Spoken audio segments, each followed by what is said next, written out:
사로잡힌 시선, 따뜻한 공정의 가치로 함께합니다. 황보선의 출발 새아침. 네, 황보선의 출발 새아침 2부입니다. 자, 민주당 대선 예비 주자 후보 9명이죠. 구룡이라고도 합니다. 자, 주말부터 TV 토론회 등으로 본격 진검 승부를 겨루기 시작했습니다. 자, 9명 가운데 출마 선언을 가장 먼저 했고 가장 젊은 후보고 현역 국회의원으로 당내 소신 발언도 여러 번 했고요. 이번 토론회에서도 그렇게 했죠. 모병제도 공약한 분이고요. 자, 박용진 의원입니다. 전화로 만나보겠습니다. 안녕하십니까? 네, 안녕하세요. 박용진입니다. 예, 자, 첫 TV 토론 토요일에 열렸는데, 자, 이 공개 무대에서 처음, 자, 뭐 아군들과 공방전 아니었습니까? 이게 그런 거죠. 사실 그 상대당하고 싸우는 것보다 더 좀 힘들지 않았습니까? 오히려? 서로 잘 아는 사람들끼리니까 예. 지적하고 논쟁하기는 좀 민망한 경우도 있었어요. 그런데 예. 그럼에도 불구하고 국민들 앞에 정책 검증해야 되는 일이니까요. 예. 야무지게 저는 했다고 생각해요. 다만 박용진은 2박 3일 동안 장안 자고 떠들래도 자기 할 얘기가 많은 사람인데 예. 10분밖에 시간이 없으니까 예. 그건 너무 아쉽더라고요. 10분이요, 10분. 근데 오늘도 토론회 또 있잖아요. 오늘도 있고요. 예. 내일도 바로 있습니다. 오늘도 거의 토론 시간이 한 2시간이 안 되지 않습니까? 그러니까 다들 한 10분 정도씩의 자기 시간만 가지고 있는 건데요. 예. 그 시간에서 제 할 얘기 해야죠. 제 공약만 해도 벌써 제가 발표한 게 10몇 개가 되잖아요. 그러니까 1분씩만 모병제 해도 말씀하셨습니다. 1분씩만 해도 이렇게 복지펀드 예. 얘기했고 동시감세 얘기도 했고요. 예. 네, 그런 얘기들도 해야 되는데 그 1위 주자인 이재명 후보 기본소득 발 뺀 거 이런 예. 것들도 또 검증도 하고 비판도 해야 되고 그러니까 예. 시간이 한참 모자라죠. 그리고 결과적으로는 또 이제 1위 후보로 좀 얘기되는 이재명 지사 쪽으로 이제 집중되다 보니까 사실상 이재명 지사 쪽의 어떤 내용 콘텐츠들이 많이 나오지 않겠습니까? 그럼 많이 불리하네요. 오히려 이재명 예. 후보 쪽은 예. 더 많은 시간을 본인한테 이렇게 예. 물론 시간은 똑같습니다만 네. 이게 중대 관심도 높아진데요. 예. 기자로 걸 예. 제가 좀 기본소득 발표한 거에 대해서 비판적으로 얘기를 했더니 예. 너무 공격적으로 하는 거 아니냐 이런 우려들 하시는데 예. 그거 2017년에 이재명 후보가 문재인 후보에게 했던 거에 반의 반도 안 된 수준이에요. 예. 그래서 저는 아직도 앞으로 또 계속해서 이거 검증할 건 검증해야죠. 정책 검증인데요. 예. 무슨 행사를 비판하거나 그걸 캐거나 이렇게 하는 게 아니기 때문에 저는 더 매섭고 더 날카롭게 하는 게 전체적으로도 좋고 저에게도 좋고 이재명 후보 생각합니다. 박용진 의원님 혹시 지금 저 전화 연결 중 지금 이동 중이십니까? 아닙니다. 근데 그걸 보니까 지금 연결 상태가 안 좋아서요. 예. 네, 일단 청취자 여러분 지금 전화 연결 상태 좀 좋지 않은데 이 관련해서 사과드립니다. 양해 부탁드리겠습니다. 자, 좀 더 일단 전화 연결 해보고요. 저 상태가 안 좋으면 좀 끊었다 다시 하겠습니다. 일단 좀 계속 인터뷰를 해볼게요, 박 의원님. 네. 어제는 또 이제 국민 면접이었지 않습니까? 네네. TV 토론과 국민 면접 둘 중에 어느 게 더 힘드셨습니까? 저는 국민 면접은 좀 편해요. 우리 당 그냥 박영진 의원님 지금 전화 연결 상태 너무 안 좋아서 일단 끊고 저희가 바로 또 다시 한번 전화 연결을 시도하겠습니다. 잠깐만 그렇게 끊어주시겠습니까? 해주십시오. 예. 네, 지금 박용진 민주당 의원과 민주당 대선 예비후보 9명 중 한 명인데요. 인터뷰를 하다가 지금 전화 연결 상태가 안 좋아서요. 일단 끊었다 다시 좀 연결 중입니다. 청취자 여러분들의 양해 부탁드립니다. 지금 연결 다시 됐습니까? 나와 계십니까, 박 의원님? 박 의원님 나와 계십니까? 예, 박용진입니다. 예. 자, 국민 면접 이거 보니까 성적표가 나왔어요. 보니까 3위까지만 나왔던데 박 의원님 거기 이름이 안 나와 있네 보니까요. 글쎄요, 한 예. 200분 정도 모셔서 하는데 예. 이게 어떻게 보면 각 캠프에서 자원하고 예. 이렇게 또 적극적으로 홍보하고 그런 분들도 많고요. 예. 그래서 성적에 뭐 그날 어제 그 순위가 이렇게 결정적인 역할을 했다고 하기에는 조금 예. 뭐좀 뭐한 상황이긴 합니다만 예. 어쨌든 어제 그 오신 분들의 또그 200 투표에 의해서 된 거니까요. 예. 의미는 있고요. 순위보다는 더불어민주당의 우리 후보들이 예. 어떤 정책과 공약, 어떤 자세로 어떤 대통령 선거를 임하는지, 당내 예. 경선을 임하는지를 보실 수 있었던 좋은 행사였다고 생각합니다. 예. 박 의원님 혹시 지금 통화하시는 전화기가 휴대전화입니까? 네, 휴대전화입니다. 아, 잠깐 혹시 그 공간 이동이 가능하십니까? 지금 자리에서 보니까 음질이 네. 너무 안 좋아서요. 말씀을 듣기 힘들어서요. 예, 그냥 그러면 일반 전화로 다시 잠깐만요. 해보시는지요. 일반 예. 전화번호 네, 알겠습니다. 그럼 일단은 끊겠습니다. 예.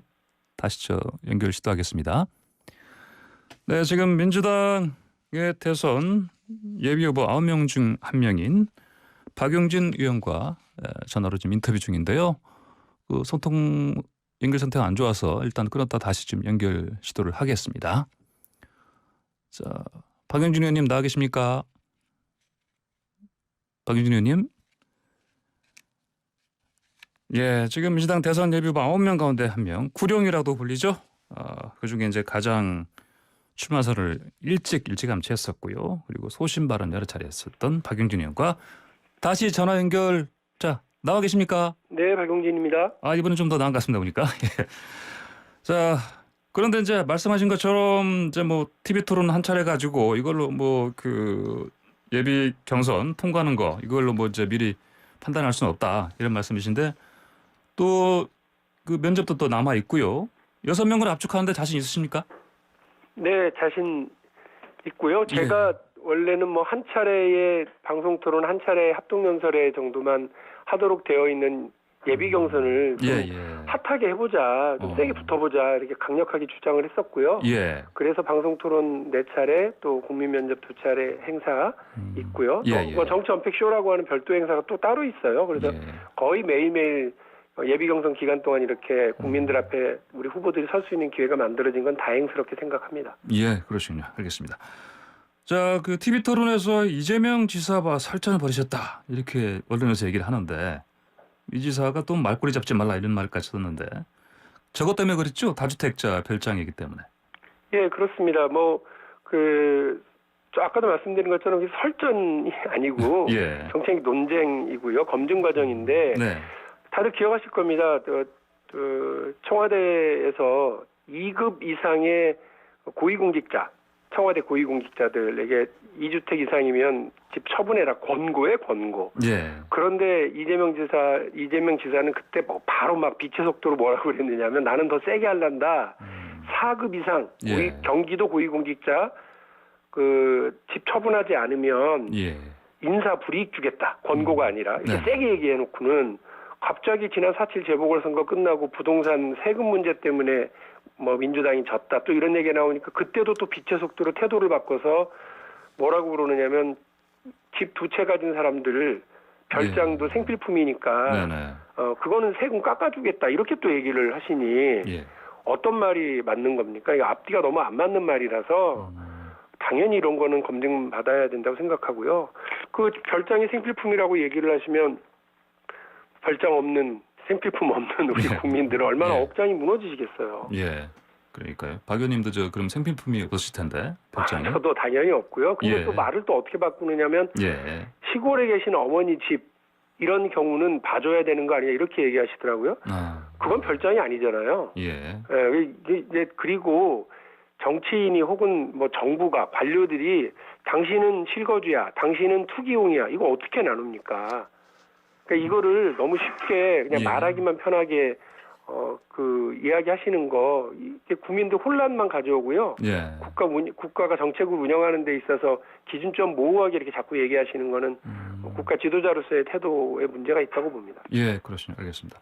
자, 박 의원께서는 그 법인세 그리고 소득세 동시 감세 주장하시죠? 네, 그렇습니다. 근데 이거 보통 보수당 쪽 어젠다 아닌가 이게? 이제 그런 인식으로 보면 그런 인식으로 저를 비판하시는 분한테 제가 드리는 말씀은 이제 구좌파의 태도다, 낡은 인식이다, 진영 논리다 이렇게 말씀을 드리고요. 구좌파의 태도다. 근데 제가 말씀드리고 싶은 건 그런 거예요.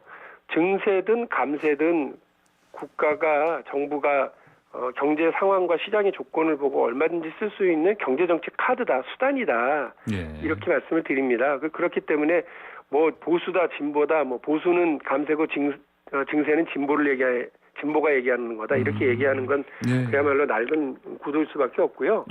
법인세 감세를 통해서 일자리를 창출하고 소득세 감세를 통해서 일하는 사람들에게 어떤 그 내수 시장을 진작시킬 수 있는 그 소비 진작책을 좀 얘기를 하는 건데요. 이 소득세 감세가 자칫 무슨 땅 부자들, 부동산 부자들 혹은 그 거대 금융 자산가들 이런 분들 세금 깎아주자는 것으로 오인하고 계시는데 저는 근로소득세와 사업소득세일 뿐이에요.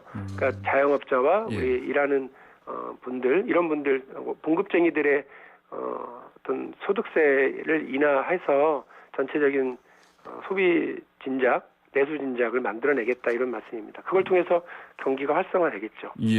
그런데 이전에 보면은 뭐 법인세 깎아준다고 기업이 투자 늘리겠느냐 이런 또 뭐 의심하는 시각도 있는데요. 네, 그래서 제가 이 정책을 발표할 때에도 법인세 인하가 그 투자와 일자리의 증대 그리고 임금의 상승과 배당의 확대로 이어질 수 있도록 정책 라인을 만들겠다. 깎아주고 그냥 내버려 두는 것이 아니라 그것이 우리 경제 전체 활성화로 이어질 수 있도록 노력하겠다고 하는 말씀도 드렸습니다. 그러시군요. 그 삼성전자 얘기 듣고 하셨던데 뭐일까요? 뭐 삼성전자와 제가 뭐 삼성 총수 일가 이건희 이재용 그 부자와 관련된 경영권과 관련된 이 불법 행위에 대해서 되게 공격적으로 얘기하고 원칙적으로 이야기를 해온 건 맞고요. 그런데 그것하고 기업하고는 다르죠. 그러니까 재벌 총수와 기업을 별도로 보는 시각이 필요하고 기업은 일자리를 만들고 우리 경제를 키우고 또 삼성전자 같은 초인류 기업들이 내는 세금 때문에 대한민국이 운영되고 있거든요. 그런 경우에 기업은 더 격려하고 응원하고 지원해 주는 것이 맞지만 기업을 상대로 한 범죄 행위 이건희나 이재용 부회장이 했었던 그런 행위들에 대해서는 당연히 엄단하고 법의 원칙을 바로 세우고 글로벌 스탠다드에 맞게 하는 것이 저는 맞다고 생각합니다. 그러시군요. 자, 뭐 공약 얘기 나왔으니까 모병제 얘기 좀 여쭤볼게요. 그거는 변함이 없으십니까? 생각이?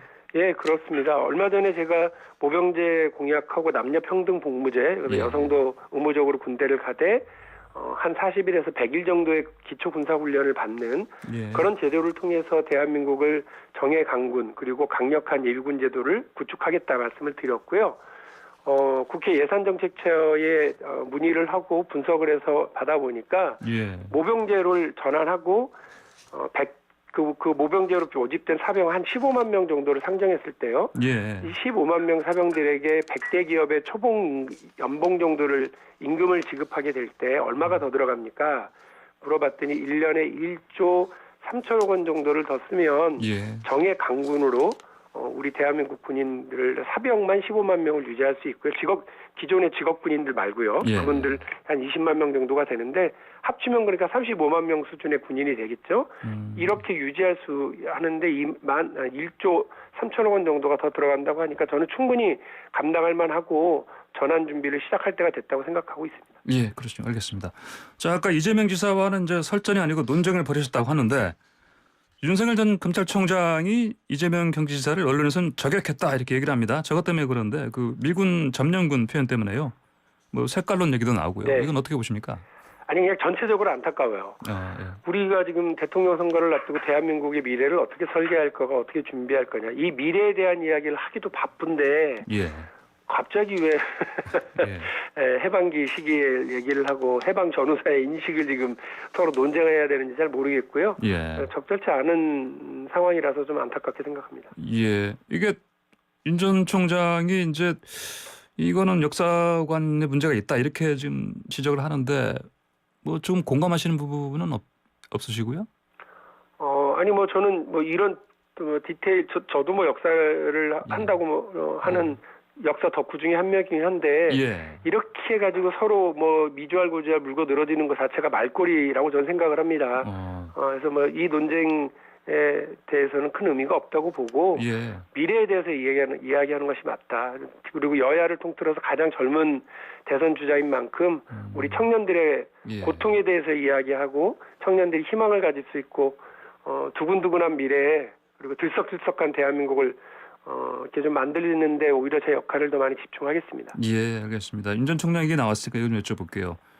그 이낙연 전 대표께서 이렇게 얘기하셨네요. 보니까 윤 전 총장은 붕괴하고 있다, 직감하고 있다 이런 얘기하셨는데 박 의원께서는 윤 전 총장 어떻게 순항할 것으로 보십니까? 끝까지? 저희는 지금 정책 논쟁에 들어섰잖아요. 예. 근데 윤석열 전 총장은 정책과 비전에 대한 검증은 뭐 할 게 뭐가 있는지도 아직 모르고 예. 그 가족에 대한 검증이나 개인의 어떤 그 인식 이런 것들도 지금 다 예. 그 검증을 해야 되는 상황이라고 예. 생각을 해요. 그래서 예. 아직도 라카룸에 있는 거 아닌가 싶어요. 링에 그래요? 빨리 올라오셔야 될 텐데. 예. 예. 링에 빨리 오라. 올라오시기 바랍니다. 알겠습니다. 오늘 말씀 여기까지 듣겠습니다. 고맙습니다. 네, 감사합니다. 네, 지금까지 박용진 더불어민주당 의원이었습니다.